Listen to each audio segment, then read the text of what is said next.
Nation and mining family, what's going on? What up, what up? I didn't even check audio because stupid updates. So my broadcasting software decided to say we're gonna update here. Sorry about that, fellas. I didn't even get myself something to drink. That's how much I'm like kind of running a little behind here, guys. Yo. We hear you, thank you, cannabis and crypto. What's up, what's up? See Golden Wolf up in there. Don't forget to smash that lizardy like button, guys, as you guys slide on in here. Yo. What's going on, Dan the Dane? What's up, my dude? Thank you so much for being here, my man. Thank you, thank you. You guys don't know me and Dan the Dane go ways back here. He's an OG here, good friend of mine. He's an amazing person, and I'm so glad to have met him. Yo. So, I didn't even set up everything here like I wanted to. I wanted to have one other thing open here. 1 second, guys. Usually, like, I have this open usually, but this time I'm like, oh no, I don't need to do that this time. No, I'm gonna be a lazy guy today. Good God, I'm just like running all behind. All right, here we go. Let's go ahead and get on into things as all the cool people start sliding on in. Yo, so we got that. See how the weekend turned out for the market. S&P, NASDAQ trading sideways. Dollar is actually up since last week. It was trading at like $102 on the index. So it is up. We're kind of hitting where the dollar has actually been strengthening, and that's usually bad for asset classes. Whenever dollars are doing good, usually assets are bad because that means the dollar's strengthening. People want to hold on the dollars. And when they think the dollar's going to break a little bit to the downside, then they go back into assets because they're going to buy cheap assets with their expensive fiat. Yo, what up? Rudy's like, let's go. Hoot, 1, 2, 3, 1, 2, 3. Oh, wrong string. Yeah, I know. That'll be tomorrow morning if you want to catch me on the working outside of it. Been doing like about 4 days a week on that. I still kind of feel a little stiff from even last week on that. And I know I need to just work out and I'll feel better. Yo. So, overall, market's kind of trading out sideways. AMD still on a tear here. Apple trading sideways. Amazon sliding back some more. Tesla on a rip roar, almost at 5% gains in the last 24 hours. Damn. Netflix still going back with their go woke, go broke system. Doing great for them. I see that. Crypto market cap going up. We're up almost 0.75%. Bitcoin up. Ethereum up a little bit. We've got like 1% up on Ethereum. Bitcoin dominance slid back just a little bit. Ethereum dominance slid up a little bit here. Tether dominance pulling back. Usually at this point, you'll see that people will, whenever the Bitcoin price is pulling back, typically you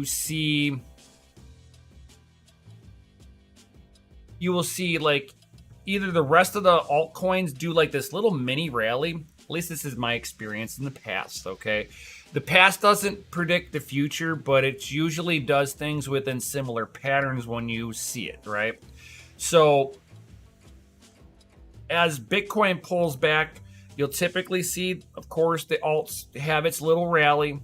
And then as soon as the alts burn out their rally, because it's really speculative people piling in.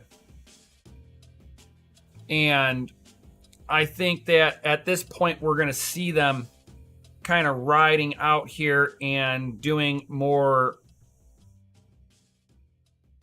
We're going to see them kind of ride up a little bit, pull back a lot harder than what people are going to be realizing it. Why do I think that?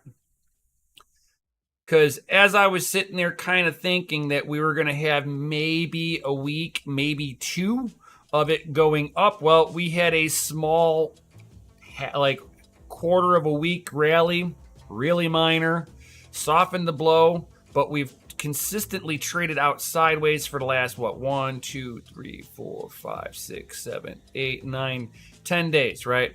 So for 9 days, we traded out sideways. Today, we just put in a lower high and we're going to put in a lower low. That has all the call signal for more downside action, guys. We could be going back into testing this $24,000 support range here. Guys, remember this. I started sitting there and predicting this a week ago. Going, I think in between here, my two field goal posts here, we're going to see where it's going to really play out to. Right now, it's trying to reach my goal post before it makes its decision, but it's slowly signaling a sell sign. And that's basically what we're seeing here in the DCA oscillator here. We are actually seeing a sell signal. I'm just saying. So we could be seeing more of this downward action, as much as all of us don't want to see that. Why is that even remotely significant, guys? You might be thinking to yourself, you're like, I don't trade. I stack sats and hodl. I don't care about none of that, right? You should. Now, here's why. Not so much that you need to start arbitrarily trading. I ain't telling any one of you guys to be trading at all. That is dangerous territory to begin with. Yes, you can make money with trading, but what you need to know, and the reason that I would sit there and say, why do you need to know this, right?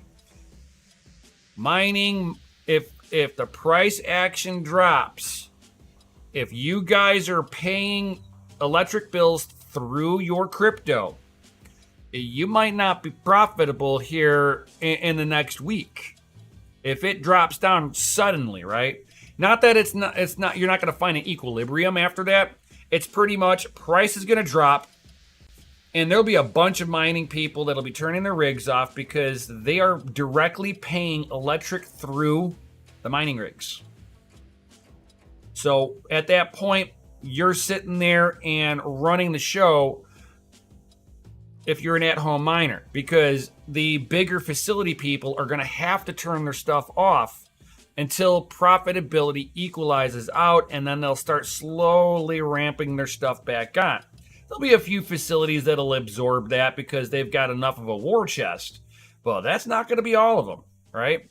I mean, even myself here at my house, I'm like, I ain't made of $1 million. It's like, I make a little bit of money. I have my little side hustles. You know, working on cars, handyman stuff, you know, the typical stuff that I can easily do. But to sit there and stomach a $500, $1,000 electric bill, a little rough. Unless you're it's like unless you've got a crazy electric rate and you've got enough rigs to go back up to that rate, then you're talking about a different thing and you should be still in profit.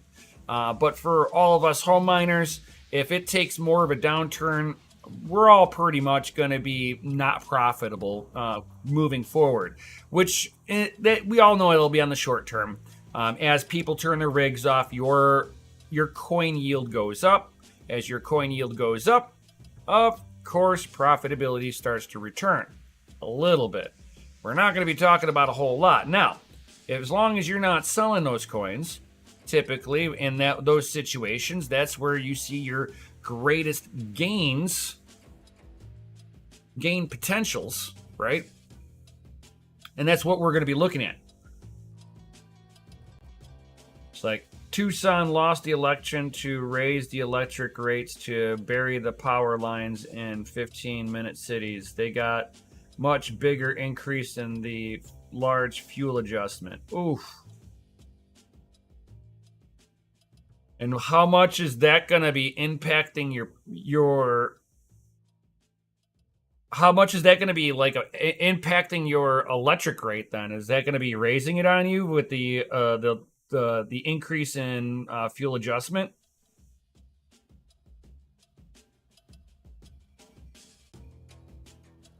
Yo, Dan, going learning here, learning.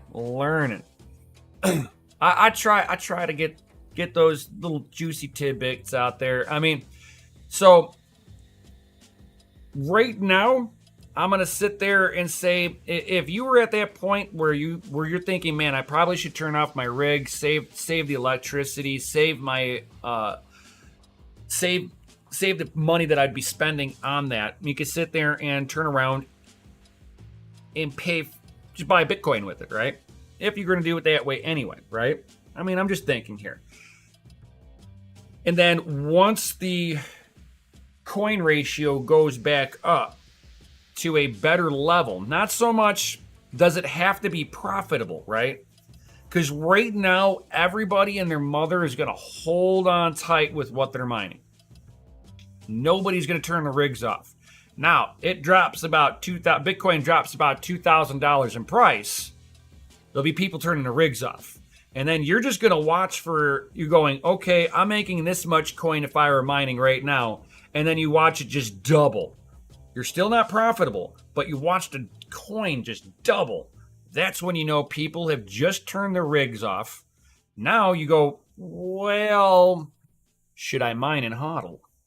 And that's also a decision you'll have to make for yourself. But in most cases, most people typically choose to turn their rigs back on when they see it go from, oh, I'm making this much coin to I'm making this much coin. Most people will be a lot more able to swallow that pill versus, because like if you're looking in terms of I would be mining anyway, well, at what point does the ratio of how much Bitcoin you're earning versus your electric bill, once they invert, it's like, okay, shut the rigs off, buy the Bitcoin, and when they flip back over, boom, you start mining again. I mean, that's just a way for the market to kind of correct itself and go, we can't afford all the hash rate that's on the network. You got to remember, your hash rate is you being paid for your equipment. So if they're not paying you enough for your equipment, is it worth running it on their network? No. Vote with your dollars. Vote with your hash rate. Because your dollars are a direct reflection of your hash rate.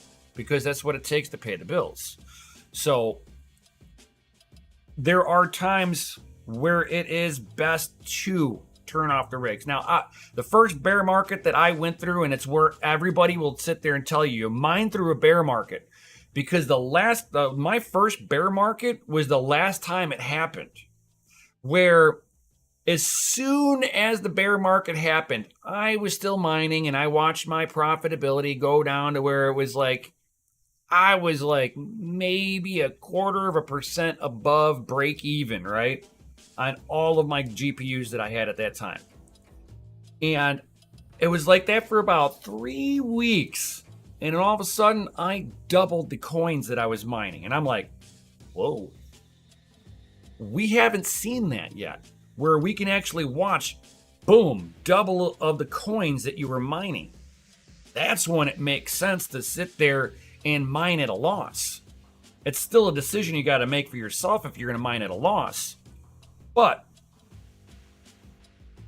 it's like you've got to make that decision of, okay, it doubled the amount of payout.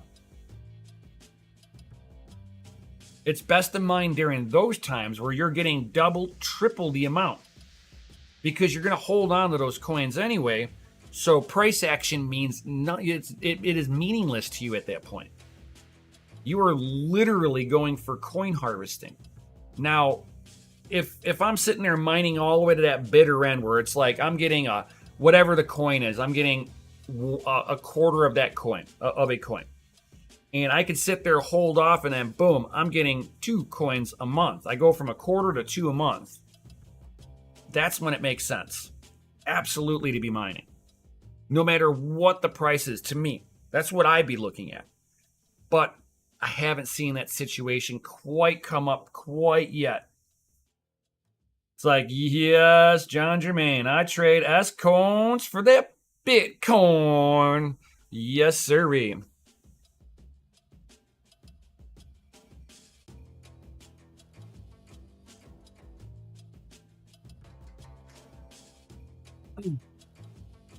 Like, you're saving 7.6 kilowatts inverter. Nice. Nice. Get some of that stuff off grid. This way, you can mine no matter what the price of everything is. I love it. I love it.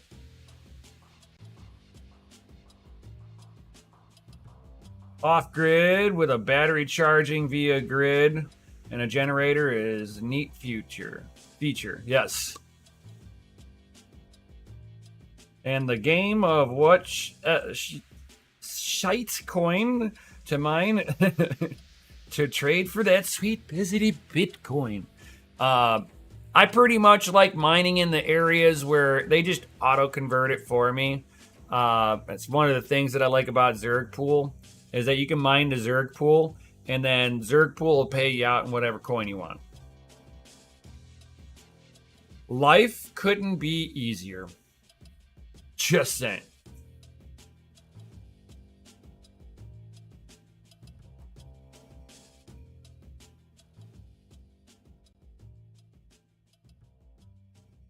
Like, yeah.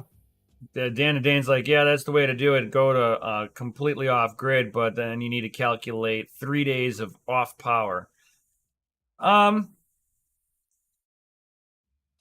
There are ways to mitigate it where you can just have it isolated just for the setup like that. Much easier.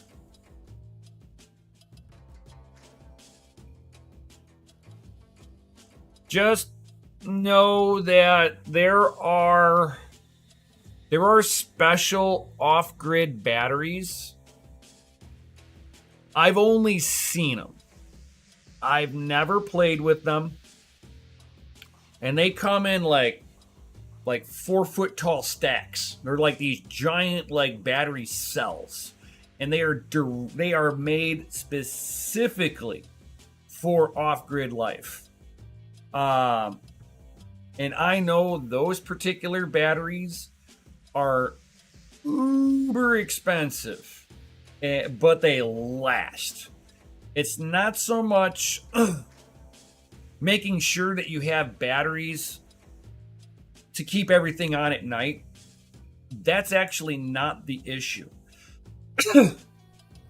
Your issue is going to come in 2 forms. One is going to be boiling. As you're sitting there utilizing a good amount of power draw for mining around the clock, when it goes to nighttime mode, you have to have batteries that have a deep cell capacity that can handle the heat load. So it's got to have good cooling around there and good ventilation on the battery.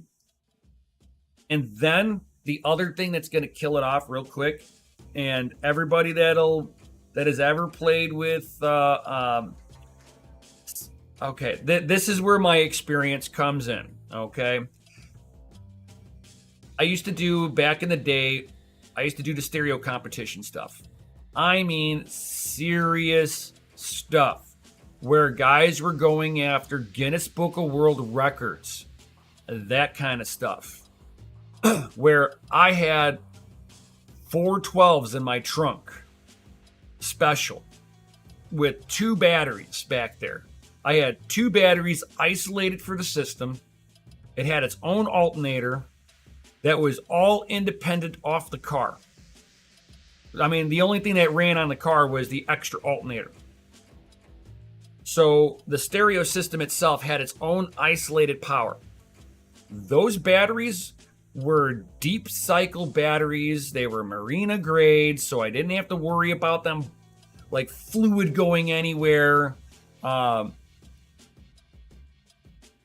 those batteries would last about 2 to 3 years with that system. And that was about 10,000 watts at 12 volts. and those batteries were wasted after 2 to 3 years. It's one of the issues that I have with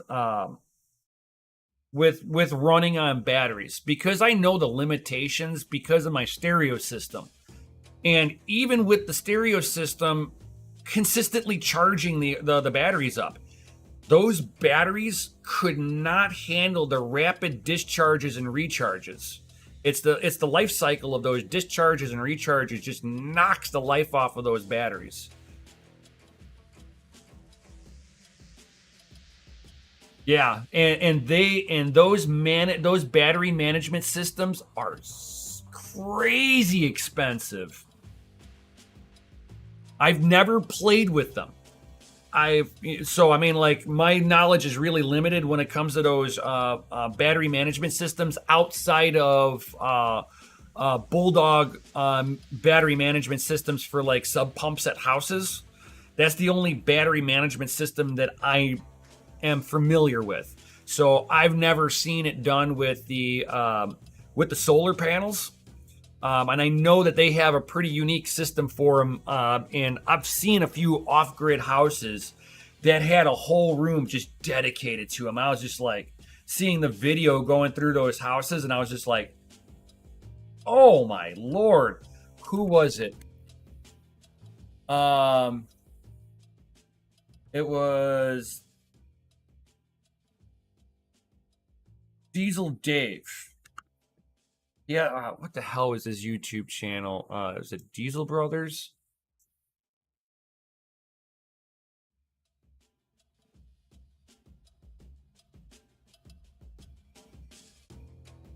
Yeah, Diesel Brothers.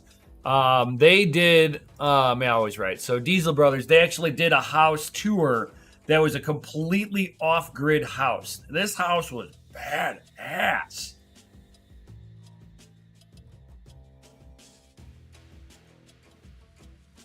So I mean, like, yeah, Diesel Dave, he did a tour of this multi-million-dollar off-grid home, full power, and the battery system that they had in there was amazing, absolutely amazing. You should check that out and see what system that they've got and see if that's like comparable to what you're getting. I think that when I saw that, I was like, that has to be the gold standard.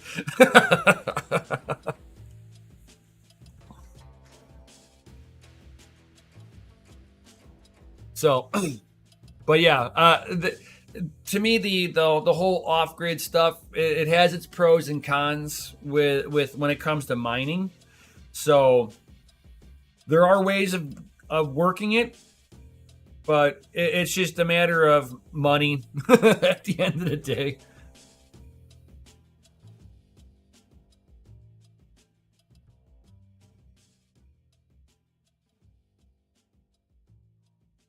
Yeah, for sure, Dan the Dane. Exactly. There are some pretty good stuff solutions out there. There are 100%. So, Intel to release their next generation GPU die set solution. This is only a GPU only solution here. The Intel Falcon Shores to launch in 2025. Falcon Shores GPU. It's a quad core design chiplet setup. That is interesting.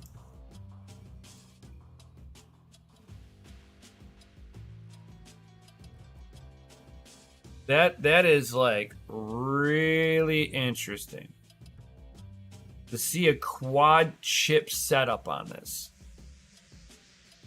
I know companies have tried to do this, and the problem that they have is communication between die sets on this stuff. So I would be curious if they've got the speed to go between the die sets on here. So I mean, it's going to be a hybrid, known as an exascale APU and with and an NVIDIA Grace Hopper Intel. I mean, this isn't the Intel's GPU, guys. So let me be clear on that one. This is not their GPUs. This is just the next gen max GPU Falcon Shores. So basically, it's gonna be pretty cool. And then the Regato bridging in there. So hopefully, the what I'm curious in out of this article alone is the what did I say? The Rialto bridge, which is going to be the communication between the die sets on this. If they can get the speed up high enough where nobody sees latency behind it, bro, we will see dies shrink down into little quadrants on here, and it'll be a game changer. You're not going to see such big monolithic dies moving forward, because if they can, that has always been the issue, is they've got to sandwich everything as closely as possible, because anything of a long trace is latency, and you're trying to cut down latency within the die set. Dane's having a barbecue. Nice. Enjoy the barbecue. Thank you for being here. You rock as usual. As usual, my dude. Bless you, dude. I know, it's been awful sneezy this lately, right? Just saying. It's been super sneezy out. So,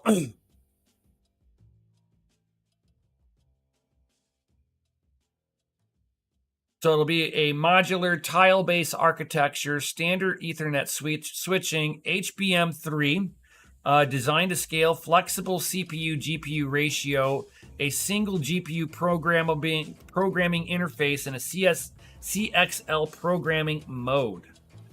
So, bam, check this out.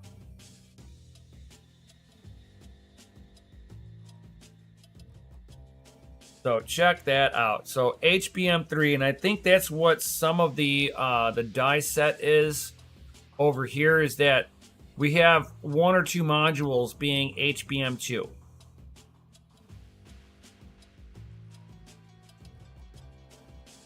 And I might have... Okay, I was...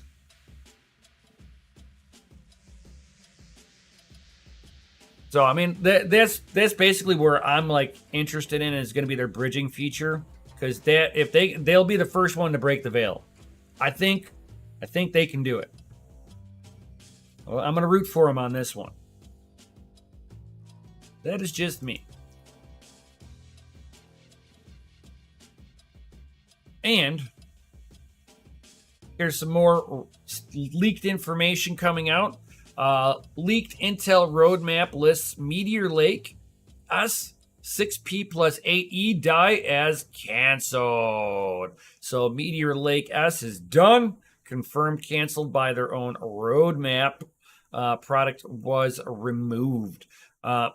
Unfortunately, the rest of the roadmap is masked, so the confusion surrounding the next-gen Core series has not been explained. The roadmap appears to span from 2022 to 2026, so this would otherwise be a great insight to Intel's plans for the next 3 years or so.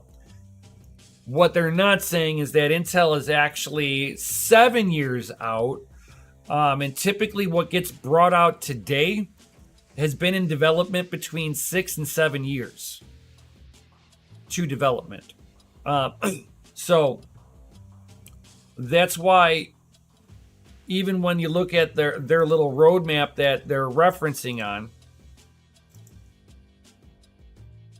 right here, where they show the 3 years worth of stuff and that the product removal of MTL S6 plus 8 is gone, you also see that they blocked out the years and quarters going forward.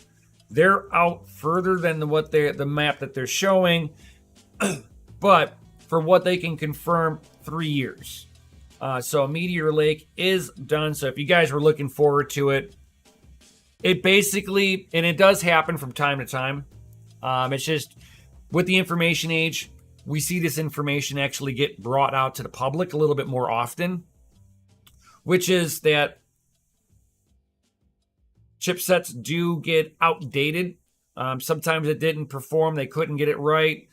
They've been back and forth trying to tweak it. And the following stuff, finally, they were able to tweak the next generation. And they were like, well, that just obsoleted this chip. Yeah, thanks.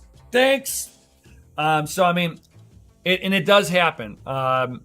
If you guys watched Linus Tech Tips do his Intel tour where they talked to some of the Intel people, they even sat there and told him that there are times where they scrap a chip because they couldn't get it to perform good enough, and the following chip was actually doing better. It happens. So that probably is what we're seeing here. Is they're canceling it because they're like, oh, this other chip's almost ready and it's right behind it and it's actually better. Let's not even bother trying to box this up and ship it. It'll cost us too much to do that, and then we'll be ready for this chip, which is going to be, a few months behind it. So we might as well just scrap this and come out with the next following chip. So they haven't released out what they were replacing it with, but that's fine. That's absolutely fine. And if you guys are like myself and enjoy a little Cyberpunk 2077 with real-time radiant caching. Now, I don't have that because that's playing with the new GPUs, but according to Capframe X, NVIDIA and CD Projekt Red might be working on an implementing the new feature into Cyberpunk 2077. Cyberpunk 2077, as we all know, it was a botched launch, but the team has done a lot of the necessary fixes on there to make it ready to rock and roll, and it has been up to date with full ray tracing with your DLSS mode enabled. And that will also help push some of the frame rate up on there because it's now optimized for it. So if you guys are into playing around with that Cyberpunk 2077, you should notice that if you turn enable a lot of the stuff, you'll have a little bit better color pop with the DLSS on. You'll get some better darker darks that you're able to still see detail in, especially if you have a monitor that can push the resolution out. Sometimes that is also the bigger key, is to making sure that you got a high resolution, a good enough monitor to play the games on, right? But as stated, by Capframe X, the game may receive a new technology called real-time neutral radiance caching for path tracing. This is the topic of the paper published by NVIDIA researcher in 2021. In short, this is a method of replacing model pre-training with generalized adaptation via adaptation, with what means that the model will not be pre-trained for specific surfaces for where light sources bounce from, but will be adapted to the fly and will train while rendering. This real-time caching for radiance can be used for path tracing global illumination that can enables dynamic content and predictions. So they're going to be playing around with the AI in the game. So the game will actually start popping a little bit better. Even if you've got the older DLSS, it should help out with all of it. Not exclude.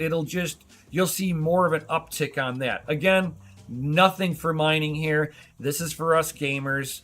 I mean, I game on mine, so I mean, I should have had them put in at least on the weekend gaming. Like a little PS at the bottom, gaming on the weekend. Which, as we see more people enabling different variations of real-time ray tracing, we'll see that in more games. And even if you've got older generation hardware, it will benefit from it if it has the ray tracing cores already in the chip, and it's not like you're running on a 10 series card or on a 1660 card where it doesn't have a ray tracing core in there and you're getting an uptick by software, you'll see a negative downtick in your frames per second, which if you're playing a fast-paced game, that can mean a lot in the game. So if you got older hardware, unfortunately, this is not going to apply to you. But for anybody like myself, I've got a 3080 Ti in here, even with this on here, I should see a small little uptick because the ray tracing will be a little better. I mean, I've got second generation ray tracing, so I'm not going to have the new latest and greatest thing, and I'm probably not. I'm gonna skip the 40 series. I'm just saying. But you can see some of the differences on how they're doing some of the rendering on it. I mean, granted, this is going to be hand-picked stuff. And you're seeing how the patch tracing, the register, and NRCs, and then the reference on there. So you can see how it's the different rendering processes on everything. Kind of interesting. Means nothing for specifically on mining, but if you're not going to mine, you can at least game on it and enjoy it that way. But what can be utilized for mining is this, guys. Bam! Custom Radeon RX 7600 graphics card listed in Canada at 410 Canadian or $303 USD, guys. So we are seeing the Gigabyte and the Quick coming down in that pricing scale, guys. I like that. So we're going to be seeing the RX 7600 coming down in pricing on this one. Dual fan, so it'll have some good cooling. It's not going to be a high power card, so the fans are not usually on these lower tier cards, especially on the AMD side, guys. It just sips the power while mining, and you almost can turn the fans off. My RX 580s, I took the fans off and stuck them into a server case, and they never got hot. Even when it was like 130 degrees in the room, they never got hot. I was like, good God, these things are amazing. They can handle the heat. Most of the AMD lineup, because of the efficiencies that you can put in with the power usage, they are an amazing card to be mining on, especially if you're in a hot climate. So being able to pick up a brand new Radeon 7600 for $299 possibly, bro, that's not bad. Not bad at all. Why? Because that's going to come in less than the 6600 lineup. So the 6600 XT, the 6600, it's going to come in at less, possibly. And you're getting basically more core, a little bit more CUDA cores, or 32 compute units you're getting versus 28 compute units. So you got 4 more compute units in the GPU clusters. You've got 2048 FP32 cores versus 1792 on the RX 6600, and the rumor is that it's $299 on MSRP. Sold. That's actually not a bad price on that. Considering all the GPU craze a lot of us have experienced, this is not a bad price. We will find out on May 25th here. So coming on up, we'll see what the official MSRP price is actually going to be. If it's going to be the $299, if it's going to be $299, that means the AIB partners are not going to be so much higher in price versus where they were for the last generation, right? So I look at this as a net positive that the lower lineup is coming in at more of a reasonable price, and you're getting an uptick in performance. Memory bandwidth at 288 gigabytes per second versus 224 gigabytes per second. Still sitting at 128-bit bus, but we are basically comparing apples to apples and a performance uptick. Now, is this going to be like, oh my God, let me get rid of my 6600s in lieu of the 7600s? No. I'm going to sit there and say that this is something that you can accompany your 6600s with. If the 6600s non-XTs become to the point where they're just not worth running anymore, then certainly time to upgrade. We don't know what the board power is going to be, but if I had to take a guess on this, we're probably going to be looking at 160, 180. Because if you look at the 6650 XT, 32 compute cores, 2048 FP cores, a lot of it's pretty close to how the 6650 XT was. So I would put this probably right at that 180 watt range, which means that wherever the 6650 XT mines at, you're going to get the same performance as the 7600. But you're going to be paying $100 less. That's the caveat on that. Now, is it worth selling off your 6600 lineup for this? Probably not.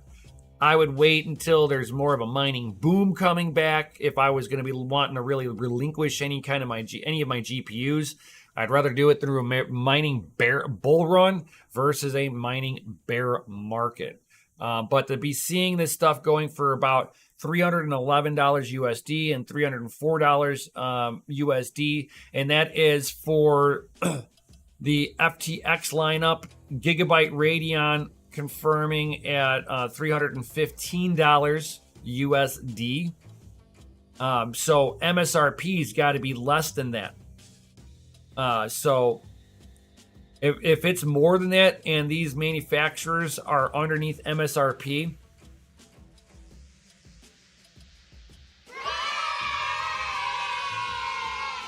that'll be a day. I'm just going to say right now, that will be a day. That was legitness. Just saying. That's just how it's going to be. You know, it's like AMD would be heroes if they sat there and had Gigabyte and Gigabyte and FTX actually come out with their prices right here. And then the MSRP is higher. Straight up. That would be amazing marketing. Because then people can market on the AMD side. I'm no marketer, but hey, AMD, if you're listening to me, give me credit, bro. This is my idea. I'm pitching it. Make your MSRP higher than what everybody's going to be selling it. And then your advertisement is we're underneath MSRP. Now what? And just mic drop and walk off the stage. Come on, Lisa Sue. Hire me for your marketing team. I got you. I got you.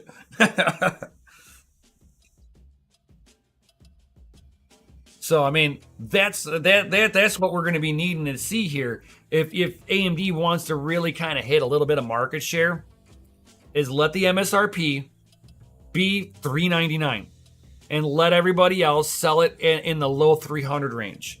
Be like, we are releasing cards under MSRP once again. Just saying. I mean, FA in the chat if you would be happy to see that. FA in that chat if you would be happy to see something like that.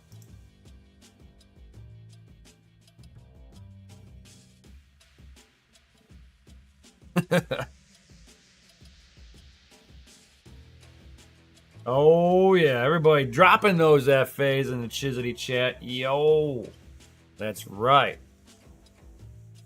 And then here we got, you want to sit there and see why, and this is even funnier, okay, because this is something in my backyard.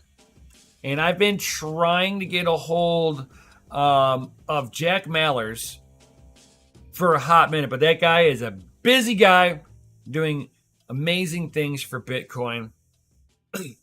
Who's Jack Mallers?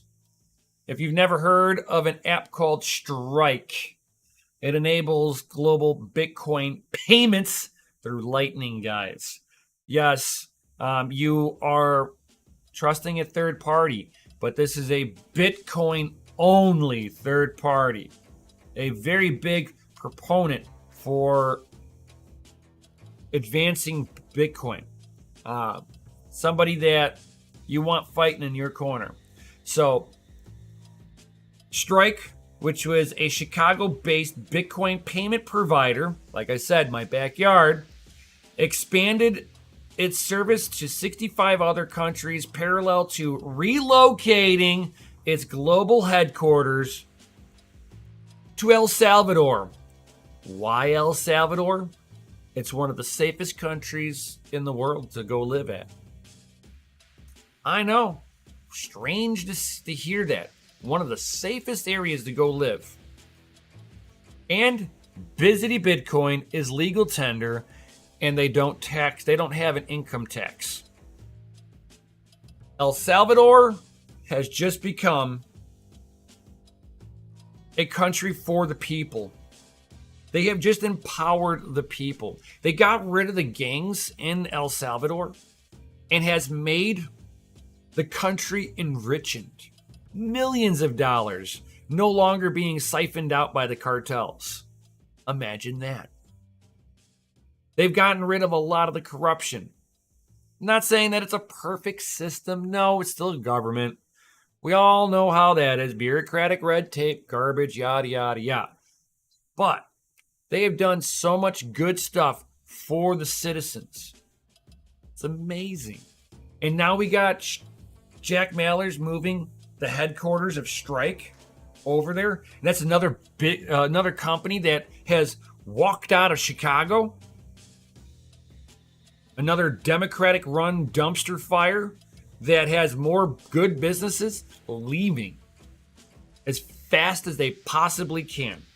And the ones that stay are either don't think they can relocate, or they voted for it.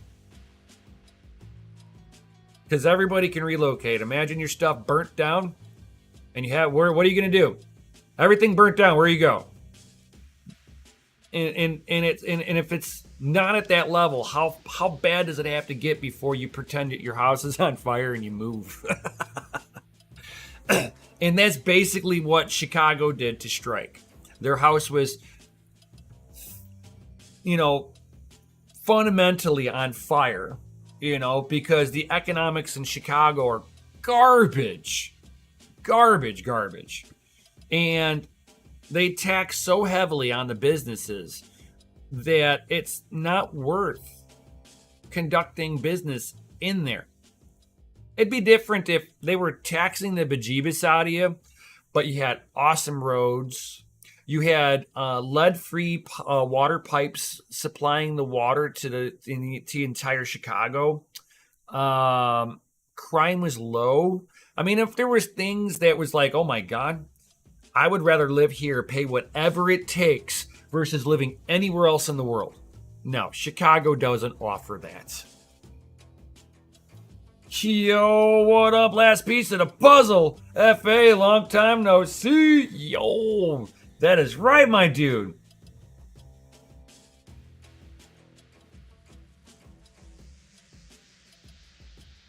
Like, I watched the Bitcoin 2023 conference live stream. Nice. Well, this is a little recap on all of that good stuff, right? It's all that good stuff. So, Strike is definitely moving out of the country. That is another thing that this country is going to lose, is that, and they're getting away from dealing with the regulation here in the United States. That's basically what they're doing. They're like, United States is basically turning into it basically has a tyrannical government that has lost its way. 100%. So we're going to see more Bitcoin companies leave if available. It's going to happen, unfortunately.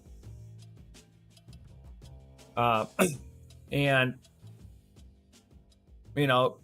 I don't know what the government thinks that they're going to do overall.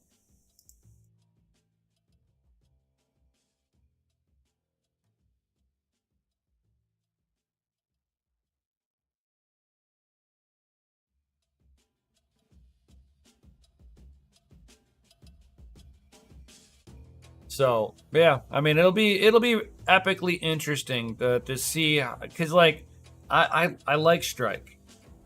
Not that I really use it, but I like it. I mean that Strike is one of those things that I'd like to have people encouraged to check it out and use it. Why? Because it's an ethically run company with a Bitcoin only proponent. Just like using Swan Bitcoin. I get no shilling rights from this. These are things that I look at and I'm like, all right, I like this. I dig it. Bitcoin only. Cut the noise. Yeah.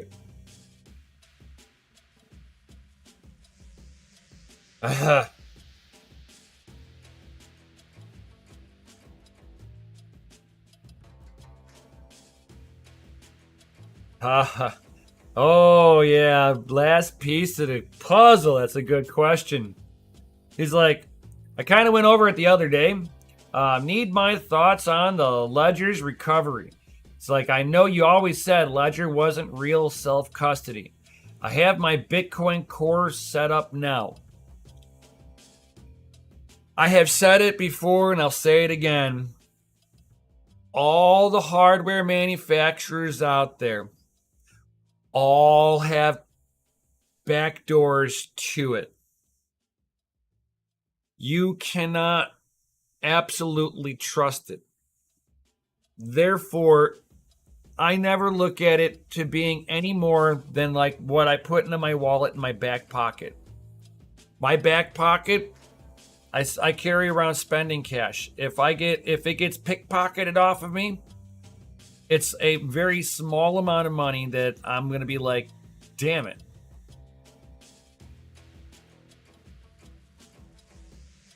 Even cold card, yes. You're trusting a company to generate the card. Same thing with what is it? Open Dime. It's like I like all this stuff. It's cool technology, and I try to how can I put it? Encourage people to use it because it makes it easier for other people to use it. Not everybody's going to be like, oh, I can get that Core QT wallet onto my computer. I can get that on my Raspberry Pi.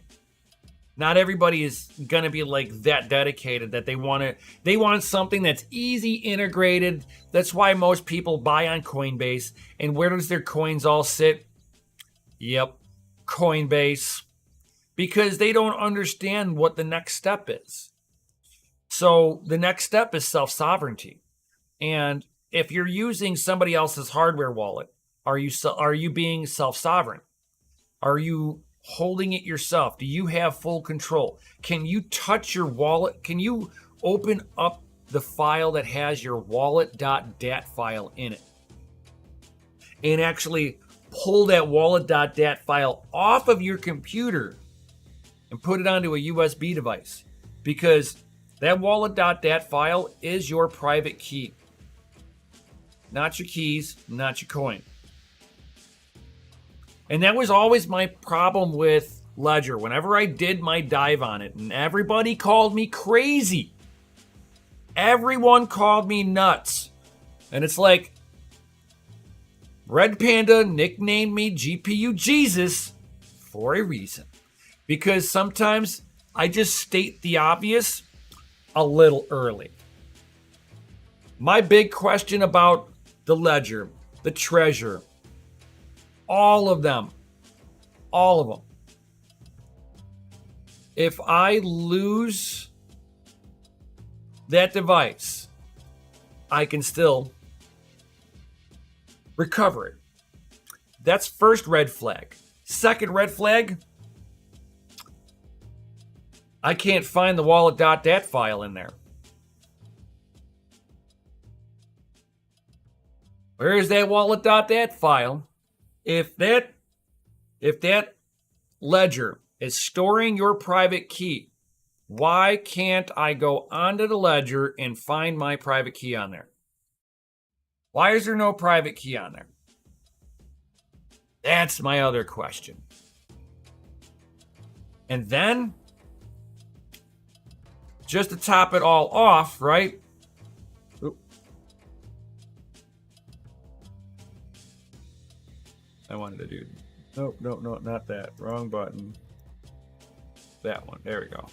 And then on top of that, you know, they're making you use Ledger Live. So now you're plugging into their software to confirm your Bitcoin. Where's your Bitcoin being held? That's always been my issue with all of it. It's like GPU Jesus strikes again. Yep, I might be a little early from time to time, but I'm usually proven right. I just take the information that I can find. If you do a bit of a dig on anything, you should be able to find this certain information. And when you can't find it, you have to wonder why.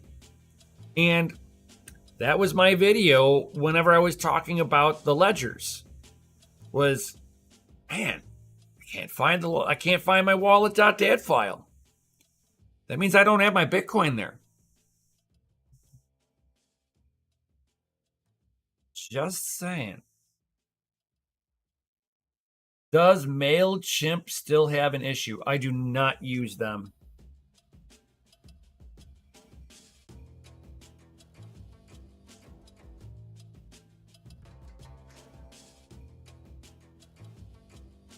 Oh yeah, you can use that through as a signature to get into certain wallets because they have it baked into it.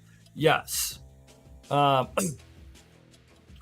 then this is my thing. It's like it's funny that you brought that up, Goblin. So you can use your Ledger hardware device to sign into your Electrum. That means Ledger can sign into your Electrum now. And they know what account's yours. That's one small little problem that I have.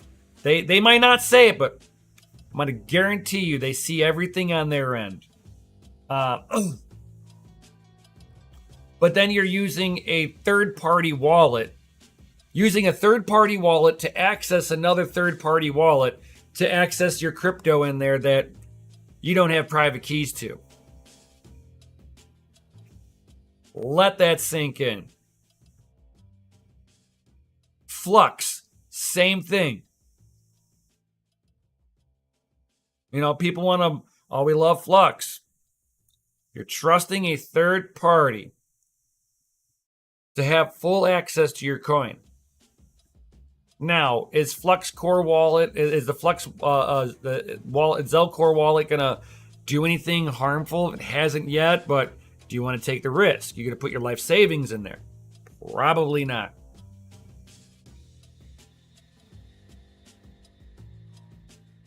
So if you're not putting it into a core wallet, that's usually, step one. If you're holding, you want your savings account in a core wallet, not in a third-party wallet, not in a wallet that promises you to give you a return on investment, any of that stuff. We do not want to sit there and have you be putting your money into something and it being rug pulled like this. 3 million worth of funds swiped via alleged swap run, Dex rug pull. You're trusting a third party to put your money somewhere and poof, and it's gone.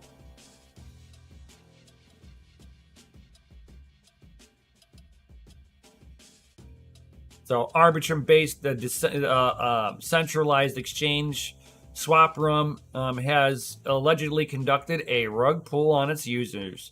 3 million worth of customer deposits being swiped from the platform. Either a rug pull or an exit scam. It doesn't matter. It's all the two words of the two phrases of the same coin. So, and they were promptly shutting down everything and pulling the capital and vanishing as they adequately covered their tracks. So, bam and bye. So, swap rum, this account does not exist no more. You can see the Ethernet scan on there, and the backdoor function added with a transfer LP tokens from the contract to the dev address by querying the dev address, and it will return the swap rum deployer address. So they had a callback feature built into this. Does any of the hardware wallets have a callback feature in there? I don't know. I can't verify the code.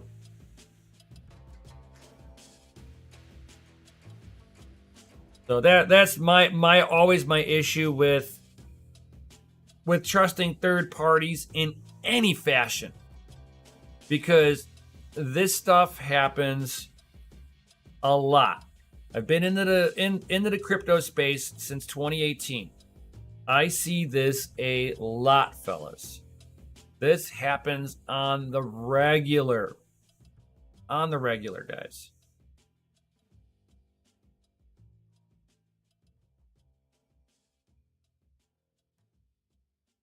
And some people are looking at the U.S. debt ceiling crisis, bullish or bearish for Bitcoin. Well, again, that'll be a dual-edged sword on there, right, fellas? Why would I even think of it being bearish? People are like, oh man, they print money, number go up, right? Not necessarily. If they sit there and they print money and they raise interest rates a little higher, this will be a negative impact on Bitcoin. The more they raise interest rates to get inflation back under control, the more that assets like gold, silver, and Bitcoin will pull back in price. As inflation drops, safe havens price also drops, because they're safe havens, right? They're supposed to be your savior for when there is an inflation crisis. As inflation crisis it gets higher, the need for gold, silver, and Bitcoin theoretically go up in price. With the inflation potentially coming down, that's going to be bearish for Bitcoin. Now, what would be bullish, in my opinion, is basically another bank collapse, which a lot of them are on the verge of it anyway. But another bank collapse, or they print more money. Because in printing more money, that's going to automatically raise inflation. Now, the U.S. government, found $3 billion out of nowhere. That just shows that we are voting for incompetent people in the government. And anybody in the USA needs to figure it out, that you are voting for the most incompetent people on the planet to run a government as corruptly as possible. Just saying. And them sitting there and finding $3 billion out of, oh my God, we magically found this money. Yeah. So, did they magically find it, or did they, print it up real quick? Well, we'll see how the inflation rate reacts to this newfound $3 billion that was already printed out of nowhere but hadn't been spent. So it's $3 billion that hasn't been accounted for yet, because it's not been spent. Once it's been spent, then it impacts inflation. I wonder what $3 billion does to the inflation rate. I mean, I know we're in the trillions of dollars. We're at like $31 trillion of in debt. But $3 billion is not a small amount. I mean, $3 billion, that is more than what most businesses, big businesses, are even worth, right? So I think that if they start printing money, then we'll see the price of Bitcoin raise. But as of right now, there's really nothing going on with crypto that would make it increase price in the short term. It looks like we're going to have a little market correction, and then it should be very bullish from that point forward, I would think. But, there's no reason that the market cannot continue to turn towards the downside. And I'd like to, before I sign off here, give you guys a little bit of a laugh, guys. I try to, it's like we looked at a little doom and gloom there just a second ago. I got to give you a laugh before we leave here. Before we leave, you got to check this out. Bro, you can't make this stuff up, guys. You cannot. Vitalik Buterin urges caution when it comes to, yep, restaking on Ethereum. Ethereum co-founder Vitalik Buterin expresses concerns about overcomplicating the Ethereum consensus mechanism beyond its original design. Buterin was specifically concerned about restaking, a feature that broadens the responsibilities of the Ethereum validators to secure other chains. Yeah, because the staking chain is not even Ethereum.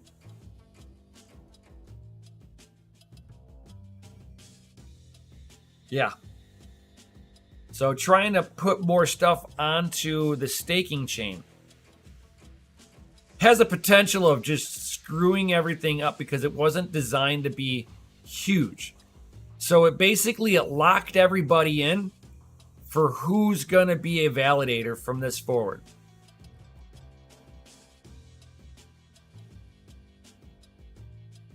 Should have left ETH the way it was, man. You know it, bro. Goblin is like Vitalik and Butt Runnings is concerned more about more failures on his failures. Exactly. Oh my God. Yes. 100%.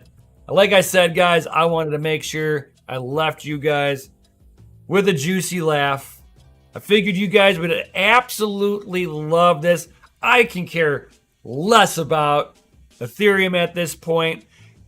The people that are using it voted for this broken system, and now they can sit there and reap the rewards of it. Congratulations, people who are using it. You got exactly what we were warning you about happening is now the issue. Me and many, many other people. I was not the only one sitting there ringing the alarm bell on this one. Son of a Tech did. Bits Be Tripping did. Me and a few other people. Guys, this was something that was the writing was on the wall that there was going to be an issue with the big validation change. They were basically rewriting what Ethereum was compared to what Bitcoin was. You know what I'm saying? I mean, they were trying to be the contract variation of Bitcoin. And then they decided to go, well, we think that mining is harmful to the environment. Well, your ESG just got you the stupid prize. Congratulations. F ETH, F Gov. You know it. And remember, Ethereum has a governance. Governance that runs exactly like the government. I know. There's nothing to see there. There's no correlation. Don't worry. Do not worry, right?